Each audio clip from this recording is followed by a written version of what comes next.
Teenage లోనే heroine గా career start చేసిన మలయాళ కుట్టి అనస్వర రాజన్ షార్ట్ టైమ్ లోనే మాలీవుడ్ లో స్టార్ హీరోయిన్ గా ఎదిగింది.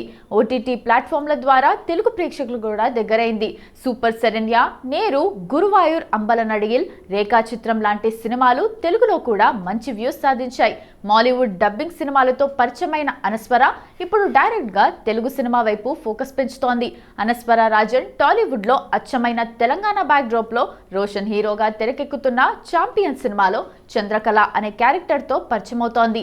ఈ స్పోర్ట్స్ డ్రామాలో అనస్వర పల్లెటూరి అమ్మాయిగా కనిపించబోతోంది. డిసెంబర్ 25న ఈ సినిమా రిలీజ్ కానుంది. తెలుగు ఆడియన్స్ ముందు అనస్వరకు ఇదే అసలైన పరీక్ష. ఇటీవల మాలీవుడ్ లో బిజీగా ఉండటంతో కాలీవుడ్ కు కాస్త గ్యాప్ ఇచ్చిన అనస్వర ఇప్పుడు మళ్ళీ తమిళ ఇండస్ట్రీని కూడా నెగ్లెక్ట్ చేయటం లేదు.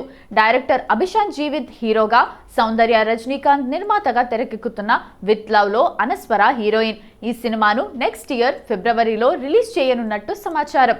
అలాగే 7G రెయిన్బో కాలనీ 2లోనూ నటిస్తోంది. దీన్ని తెలుగులో 7G బృందావన్ కాలనీ 2గా రిలీజ్ చేయబోతున్నారు మేకర్స్.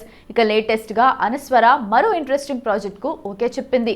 వెంకీ కుడుముల నిర్మాతగా మారి నిర్మిస్తున్న ఇట్లు అర్జునాలో అనస్వర హీరోయిన్ గా నటిస్తోంది. ఇలా ఒకేసారి మాలీవుడ్, కాలీవుడ్, టాలీవుడ్ వరుస ప్రాజెక్టులతో దూసుకెళ్తూ స్టార్ హీరోయిన్ సరసన చేరేందుకు ప్రయత్నిస్తోంది అనస్వర రాజన్.